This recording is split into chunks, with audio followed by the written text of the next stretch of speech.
বিসমিল্লাহির রহমানির রহিম। সুপ্রিয় শিক্ষার্থী বন্ধুদেরকে আসসালামু আলাইকুম এবং আজকের ভিডিওতে স্বাগতম। আজকে আমরা ভিডিওতে যে বিষয়টা নিয়ে আলোচনা করব সেটা হলো আপনাদেরই প্রশ্ন, সেটা হলো জিএসটি মাইগ্রেশন কতদূর পর্যন্ত যাবে। গতকালকে আমাকে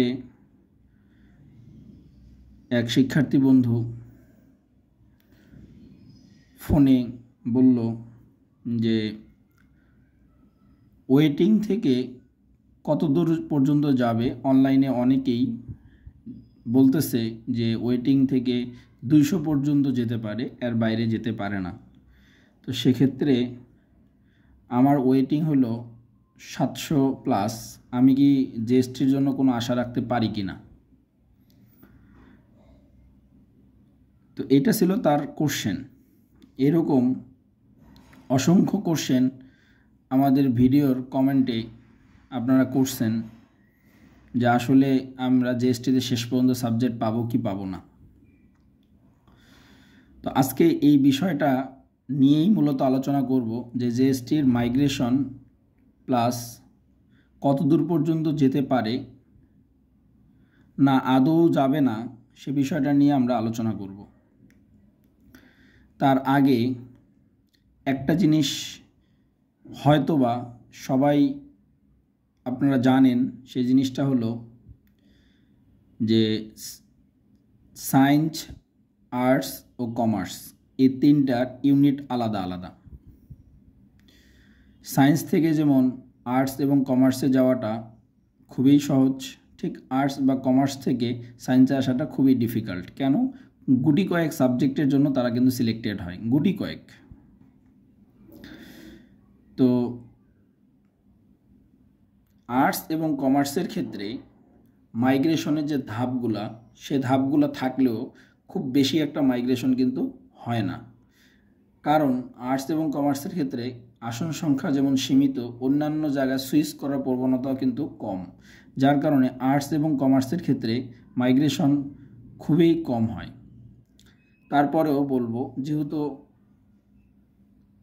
অনেক ইউনিভার্সিটিতে এখনও ভর্তি চলমান, সুতরাং আর্টস এবং কমার্সের ক্ষেত্রেও সর্বশেষ পর্যন্ত দেখাটা সবচেয়ে বুদ্ধিমানের কাজ, যে আসলে কতদূর পর্যন্ত যেতে পারে লাস্ট পর্যন্ত। লাস্ট বলতে আমরা বোঝাতে চাচ্ছি ফাইনাল ভর্তির পরে যে একটা আমাদের গণবিজ্ঞপ্তি টাইপের একটা দেওয়া হয়, সে পর্যন্ত অপেক্ষা করা ভালো। সে পর্যন্ত একটা ইউনিভার্সিটি পাইলেও পেতে পারে। তো চলেন তাহলে আজকে আমরা বিজ্ঞানের মাইগ্রেশন নিয়ে কথা বলি। আমি প্রথমেই ক্লিয়ার করে দিছি, আর্টস এবং কমার্সের মাইগ্রেশন তুলনামূলকভাবে বিজ্ঞানের চেয়ে কম হয়। তো এখন আমরা বিজ্ঞানের মাইগ্রেশন বেশি হয়। তো যে সিস্টেমটা নিয়ে আমরা আলোচনা করব, সেই সিস্টেমটা যদি বুঝি, সায়েন্স, আর্টস, কমার্স সবার ক্ষেত্রেই একইভাবে মাইগ্রেশনের ধাপগুলো অতিক্রম হয়। সুতরাং এই ভিডিওটা সায়েন্স, আর্টস, কমার্স সবার জন্য, কিন্তু তুলনামূলকভাবে আর্টস এবং কমার্সের ক্ষেত্রে মাইগ্রেশনেরটা স্লো হয়, সায়েন্সের ক্ষেত্রে একটু ফাস্ট। তো ভিডিওটা দেখেন, দেখলে ব্যাপারটা ক্লিয়ার হয়ে যাবে যে মাইগ্রেশন আসলে কতদূর পর্যন্ত যেতে পারে বা আদৌ মাইগ্রেশন হবে কি হবে না। এই যে বিষয়গুলো, এই বিষয়গুলো ক্লিয়ার হয়ে যাবে। তো চলেন তাহলে বোঝার খাতিরে আমরা একটা স্টুডেন্টের পজিশন লিখি। তার কমপক্ষে 7টা বা 8টা সাবজেক্ট আমি লিখতেছি, যে কমপক্ষে। আচ্ছা, তার আগে আর একটা গুরুত্বপূর্ণ মেসেজ দিয়ে দেই, সেটা হলো যাদের নামের পাশে ওয়েটিং লেখা আছে, ওয়েটিং, সেটা কোনগুলোর জন্য? ব্যবহারিক যে সাবজেক্টগুলোতে আছে, বিশেষ করে আর্কিটেকচার, শারীরিক শিক্ষা, এগুলোর ক্ষেত্রে আলাদা করে কিন্তু ব্যবহারিক পরীক্ষা দিতে হবে, যার কারণে এটা ওয়েটিং লেখা আছে। আপনারা যে ইউনিভার্সিটিতে এই আর্কিটেকচার বা শারীরিক শিক্ষা আপনারা চয়েসে দিয়েছেন, ওই ইউনিভার্সিটির ভর্তি পরীক্ষা একটা ডেট দিছে। আপনারা ওই ইউনিভার্সিটির যে ওয়েবসাইটে গেলে আপনারা কি পাবেন? এই সাবজেক্টগুলোর ক্ষেত্রে ভর্তি পরীক্ষার একটা বিজ্ঞপ্তি পাবেন, ওই অনুযায়ী ডেট অনুযায়ী রোল অনুযায়ী দেওয়া আছে, আপনি ওখান থেকে দেখে কবে আপনার পরীক্ষা সেই অনুযায়ী আপনার ব্যবহারিক পরীক্ষা অংশগ্রহণ করতে হবে। যদি করেন তাহলে সেক্ষেত্রে আপনার ওয়েটিং থেকে আপনার একটা পজিশন তারা দিয়ে দিবে, যার কারণে এগুলো ওয়েটিং লেখা আছে। এগুলো হলো আর্কিটেকচার, তারপর শারীরিক শিক্ষা, এগুলার কিন্তু আপনার ওয়েটিং লেখা আছে। অতএব এটা নিয়ে এটি ওয়েটিং মানে যে আপনি ওয়েটিং মানে হলো যে অন্যান্য ওয়েটিংয়ের মতো তা কিন্তু না। এটা হলো আপনার পরীক্ষাটা বসতে হবে। যদি পরীক্ষা না বসেন তাহলে আপনার কিন্তু এই সিরিয়াল থেকে আপনার নামটা কিন্তু চলে যাবে। আর পরীক্ষা বসলে আপনি একটা সিরিয়াল পাবেন, আর টিকে গেলে টেকার সিরিয়াল পাবেন। আর যদি সিলেক্ট না হন তাহলে সেক্ষেত্রে ওয়েটিংয়ের পজিশন যেভাবে এখন দেওয়া আছে ঠিক সেভাবেই দেওয়া থাকবে। তো এবার আসেন আমাদের মাইগ্রেশন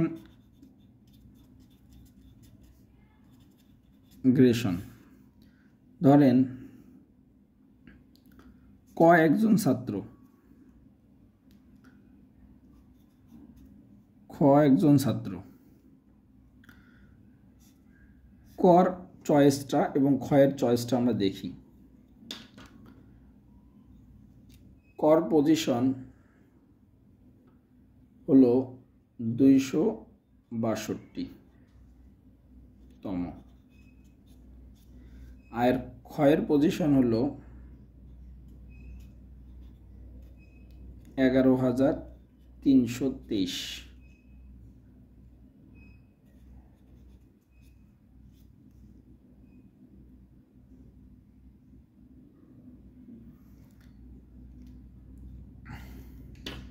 এখন সাবজেক্ট চয়েস তারা কিভাবে দিল?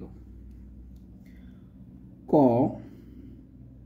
প্রথমেই দিছে, যেহেতু 262তম, সে প্রথমেই দিছে applied chemistry and chemical engineering IU, CSE IU, Tripoli IU, IPE just, applied chemistry and chemical engineering Noakhali,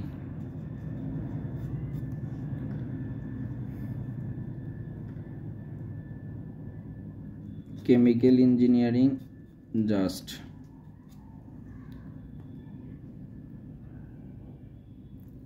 textile engineering MBSTU।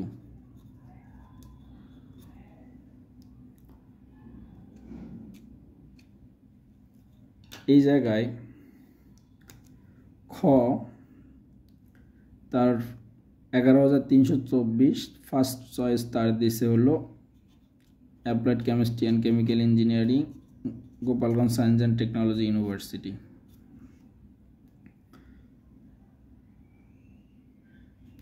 Agri,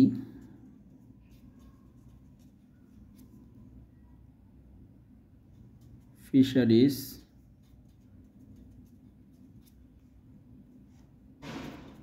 CSE BRU, triple E BRU,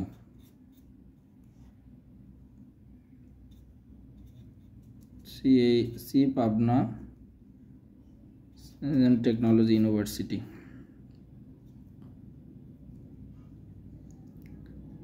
তারপরে কারণ পিওর সাবজেক্টের নেই, ফিজিক্স IU।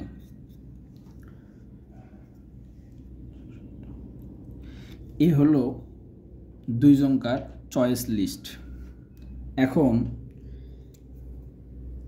262তম হওয়ার কারণে সে সিলেক্ট হয়েছে applied chemistry and chemical engineering selected, সেটা select হয়েছে।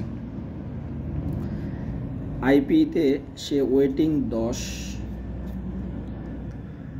এটাতে আছে ওয়েটিং 25, এটাতে আছে ওয়েটিং 09, এটাতে ওয়েটিং 40, এটাতে ওয়েটিং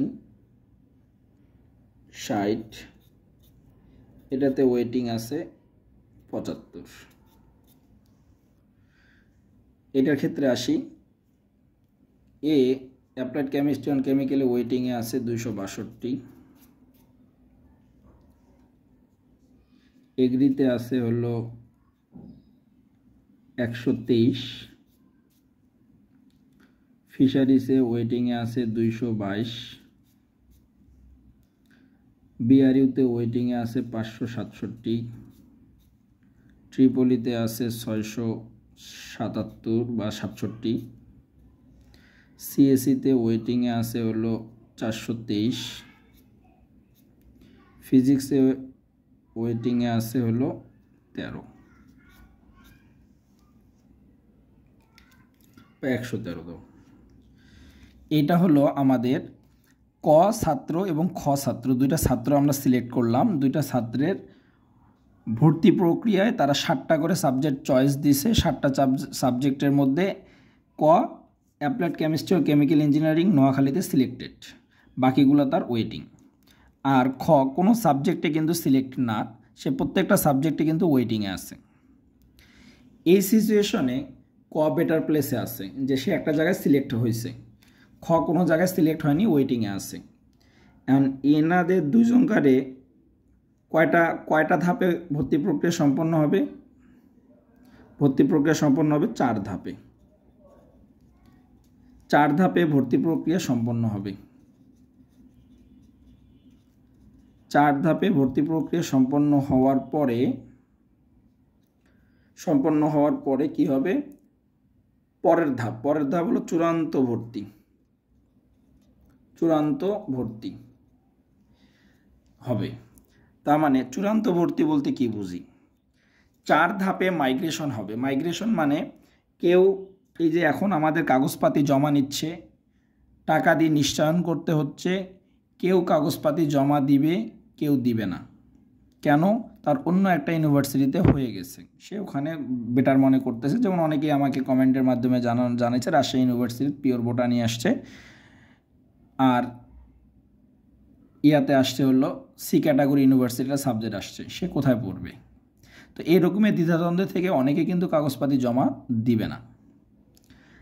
যারা কাগজপাতি জমা দিবে না তাদের ক্ষেত্রে কি হবে? তাদের জিএসটির যে সিরিয়াল আছে সে সিরিয়াল থেকে সে বাদ পড়ে যাবে। ফলে ওই সাবজেক্টের যদি 10 নম্বর পজিশনে কেউ থাকে, সে চলে যাবে 9 নম্বর পজিশনে। কেন? কারণ সামনের একজন চলে গেছে। এইভাবে কিন্তু মাইগ্রেশনগুলো সম্পন্ন হবে। কয় ধাপে? 4 ধাপে। এখানে বলা উল্লেখ্য যে কেউ ভর্তি কিন্তু মাঝখানেও বাতিল করতে পারে। কেন? এর মধ্যে কোনো একটা ইউনিভার্সিটি ওয়েটিং থেকে তাকে কল করছে, যেটা তার কাছে মনে হয়েছে জিএসটির চেয়ে ওই জায়গাটা বেটার। এইভাবে কিন্তু 4টা প্রক্রিয়ায় ওয়েটিং থেকে সামনের দিকে আগাতে থাকবে পজিশন, এবং যারা সিলেক্টেড হয়েছে তাদের ক্ষেত্রে মাইগ্রেশন যদি অন থাকে তাহলে সেক্ষেত্রে সামনের দিকে সে আগাতে থাকবে। এইভাবে 4 ধাপে সম্পন্ন হওয়ার পরে চূড়ান্ত ভর্তি, এটা খুবই গুরুত্বপূর্ণ। বিশেষ করে আপনারা যারা একটু পজিশন দূরে বা দুশ্চিন্তায় ভুগতেছেন তাদের জন্য জরুরি এই জিনিসটা বোঝা। চূড়ান্ত ভর্তি জিনিসটা আসলে কি? চূড়ান্ত ভর্তি মানে এই যে আপনি যে সিলেক্ট হলো, যেমন এই যে অ্যাপ্লাইড কেমিস্ট্রি এবং কেমিক্যাল ইঞ্জিনিয়ারিংয়ে সে সিলেক্টেড, তার 4 ধাপে মাইগ্রেশন হওয়ার পরে সে সিএসসিতে গেল। তার মানে তার ফাইনাল কিন্তু সাবজেক্ট হয়ে গেল সিএসটি। 4 ধাপ পরে তার সাবজেক্ট হয়ে গেল কিন্তু সিএসসি। এই যে 4 ধাপ পরে তার সাবজেক্ট যে সিএসসি হয়ে গেল, এই সাবজেক্টটাতে তাকে ফাইনালি সিলেক্ট করতে হবে।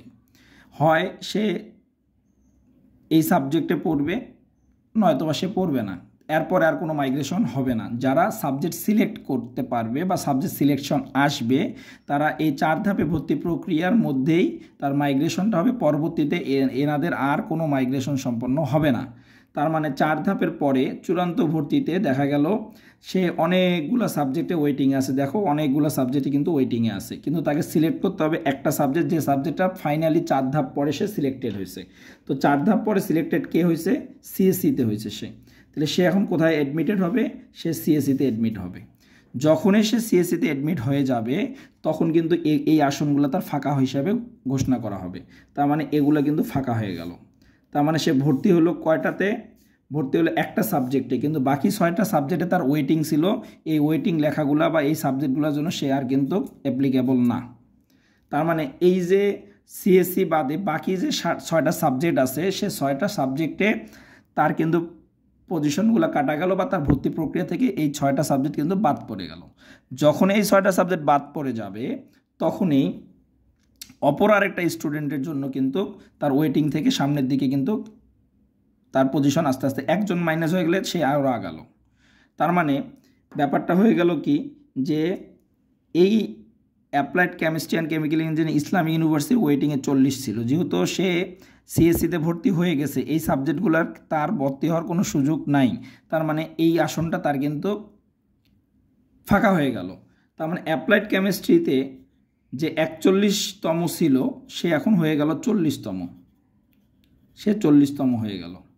কেন? কারণ এই আসনটা ফাঁকা হয়ে গেছে। আচ্ছা, এখন এইভাবে যখন আসন ফাঁকা হতেই থাকবে সামনের দিকে, তখন কিন্তু 11,323তম অবস্থানে যে স্টুডেন্টটা ছিল তার এই ওয়েটিংয়ের রেঞ্জ কমতে থাকবে, তার এই ওয়েটিংয়ের রেঞ্জ। তার মানে যেটা ছিল সে 262, সেটা কমে দাঁড়াবে ধরেন যে 10 বা 12। যে ছিল 123 সে সিলেক্টও হতে পারে। 222 দেখা গেল 3 থেকে 4। 567 দেখা গেল যে 101 বা 102 এরকম পজিশনে আসছে। 667 ধরেন যে এটা 200 প্লাস। 423 100 প্লাস।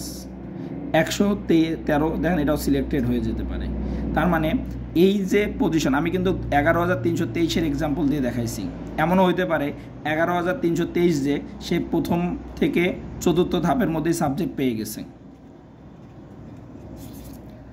ধাপে সাবজেক্ট পেয়ে গেছে, কিন্তু অন্যান্য 11,323-এর পরিবর্তে 17,000-এর কথা যদি বলি বা 16,000-এর কথা বলি, তারা কিন্তু এইভাবে সামনের দিকে আগাতে থাকবে এইভাবে।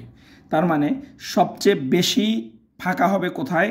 সবচেয়ে বেশি ফাঁকা হবে চূড়ান্ত ভর্তি পড়ার পরে। আসন সবচেয়ে ফাঁকা হবে, আসন সবচেয়ে বেশি ফাঁকা হবে, বেশি ফাঁকা হবে। অতএব চূড়ান্ত ভর্তি কমপ্লিট না হওয়া পর্যন্ত আপনার নিরাশ হওয়ার কোনো সুযোগ নাই। এই কথাটা মাথায় রাখবেন। আপনার যখনই চূড়ান্ত ভর্তি হয়ে যাবে, চূড়ান্ত ভর্তি ব্যাপারটা আমি বুঝাইতে পারছি, যে সাবজেক্টের জন্য লাস্ট 4টা মাইগ্রেশনে যে সিলেকশন হয়ে যাবে, সে সিলেক্ট করবে সে ওই ইউনিভার্সিটিতে অ্যাডমিট হবে কিনা। যদি সে ওই ইউনিভার্সিটিতে অ্যাডমিট হয়, তাহলে তার যে সিরিয়ালে, কারো সিরিয়ালে 110টা সাবজেক্ট আছে, কারো সিরিয়ালে 150টা সাবজেক্ট আছে, 177টা সাবজেক্ট আছে, সে একটা সাবজেক্টে ভর্তি হলে বাকি আসনগুলো কিন্তু ফাঁকা হয়ে গেল। ফাঁকা হওয়া মানে কি, পিছনের দিকে যাদের পজিশন ওই সাবজেক্টের জন্য একটু দূরে, তারটা কিন্তু আগাইতে থাকবে। তাহলে একবার চিন্তা করে দেখো, 11,323তম, এর পূর্বে আরও আছে 11,322টা স্টুডেন্ট। এই 11,322টা স্টুডেন্ট সাবজেক্ট সিলেকশন হওয়ার পরে তাদের প্রত্যেকটা থেকে কি ফাঁকা আসন তৈরি হবে কি না? ফাঁকা আসন তৈরি হলে এর পজিশনটা আগাবে। এর পজিশন যেমন আগাবে, 11,324তম যে তার পজিশনও কিন্তু সামনের দিকে আগাবে। এইভাবে কিন্তু মাইগ্রেশনটা সম্পন্ন হবে। তাহলে কমপ্লিটলি মাইগ্রেশন আমরা বলতে যেটা বুঝি, চূড়ান্ত ভর্তির পরে কতটি আসন ফাঁকা থাকবে এবং কিভাবে তখন আমার জিএসটি ভর্তি সম্পন্ন করবে, এটা কিন্তু খুবই গুরুত্বপূর্ণ। অতএব চূড়ান্ত ভর্তি না হওয়া পর্যন্ত অনেক বেশি সিট ফাঁকা হবে না। আর অনেক বেশি সিট ফাঁকা না হলে আমরা বলতে পারবো না যে ওয়েটিংয়ের কত দূর পর্যন্ত যেতে পারে। এখানে অবশ্যই একটা ইউনিভার্সিটি কন্ডিশন ফ্যাক্ট আছে, অবশ্যই এখানে ওই ইউনিভার্সিটি চয়েসে রাখছে কি রাখছে না এটাও একটা ফ্যাক্ট আছে। সি ক্যাটাগরি ইউনিভার্সিটিতে মাইগ্রেশন সবচেয়ে বেশি হয়, এটাও যেমন একটা ব্যাপার আছে। সব কিছু বিবেচনা করেই কথাটা বললাম যে চূড়ান্ত ভর্তি যতক্ষণ পর্যন্ত কমপ্লিট হবে না, ততক্ষণ পর্যন্ত আমাদের নিরাশ হওয়ার কোনো সুযোগ নাই। বিশেষ করে 15,000-এর পরে যারা আমরা অবস্থান করতেছি, কোনো নিরাশ হব না আমরা। চূড়ান্ত ভর্তি হয়ে যাবে, তারপর আসন ফাঁকা থাকা সাপেক্ষে আবার আমাদেরকে রিকল করা হবে, আবার ওয়েটিং তো থাকবে, সেটা আবার সামনের দিকে কতটা আগালো আমরা নিজেরাও বুঝতে পারবো। প্রত্যেকটা মাইগ্রেশনে আমার ওয়েটিং সামনের দিকে কতটুকু অগ্রসর হচ্ছে সেটাও কিন্তু আমরা আস্তে আস্তে বুঝতে পারবো। তো এটা একটা। আরেকটা বিষয় যেটা খুবই জরুরি, সে বিষয়টা হলো, যেমন অনেকেই আপনারা মনে করতেছেন বা বলতেছেন যে আমার জন্য কোনটা বেটার, রাজশাহী ইউনিভার্সিটির পিওর সাবজেক্ট না আমার জেএসটির যে কোনো একটা ইউনিভার্সিটি ইঞ্জিনিয়ারিং সাবজেক্ট। দেখেন, রাজশাহী ইউনিভার্সিটির একটা কিন্তু আপনার হলো সেন্টিমেন্ট। রাজশাহী ইউনিভার্সিটি একটা কিন্তু আপনার হলো গর্বের জায়গা। এটা অনেকের কাছে মনে হয় Rajshahi university is the best place. Okay, যারা মনে করতেছে তারা তো 100% রাইট। কেন? কারণ রাজশাহী ইউনিভার্সিটি অবশ্যই ভার্সিটি র্যাঙ্কিংয়ে অনেক উপরে অবস্থিত। রাজশাহী ইউনিভার্সিটির ডিপার্টমেন্ট অনেক এত রিচ ডিপার্টমেন্ট, যেটা জিএসটির অনেক ইউনিভার্সিটিতে নাই। সেদিক বিবেচনায় আপনার রাজশাহী ইউনিভার্সিটি সিলেকশন একেবারেই রাইট। তবে অবশ্যই চেষ্টা করবেন এই ক্ষেত্রে ফ্যামিলি এবং হলো নিজের মনের যে প্রায়োরিটি এটা দেওয়ার চেষ্টা করবেন। তারপরে আপনি সিদ্ধান্ত নেবেন আপনি কোথায় যাবেন, যে রাজশাহীতে না জিএসটিতে। তবে আমাকে যদি কোশ্চেন করা হয় আমি বলবো রাজশাহী ইউনিভার্সিটি। জিএসটির যদি অপশন কারো থাকে রাজশাহী ইউনিভার্সিটি, সেজন্য রাজশাহী ইউনিভার্সিটিতে অ্যাডমিট হয়। এটা হলো আমার জায়গার তরফ থেকে বলা। তো আজকে আমরা মাইগ্রেশনের যে জিনিসটা নিয়ে আলোচনা করলাম সেটা সবচেয়ে গুরুত্বপূর্ণ বিষয় ছিল আমার চূড়ান্ত ভর্তি পর্যন্ত আমরা অপেক্ষা করব এবং আমরা দেখব কতগুলো আসন ফাঁকা হয়, তার আগ পর্যন্ত আমরা নিরাশ হব না। তো আশা করি আজকের ভিডিও বুঝছেন এবং নিরাশ হওয়ার কোনো কিছুই নাই, সবই আল্লাহর ইচ্ছা এবং ধৈর্যের পরীক্ষা। এই দুটা যখন আমাদের পাশে থাকবে ইনশাল্লাহ আমরা ওভারকাম করতে পারবো। আজকে এই পর্যন্ত, আল্লাহ হাফেজ।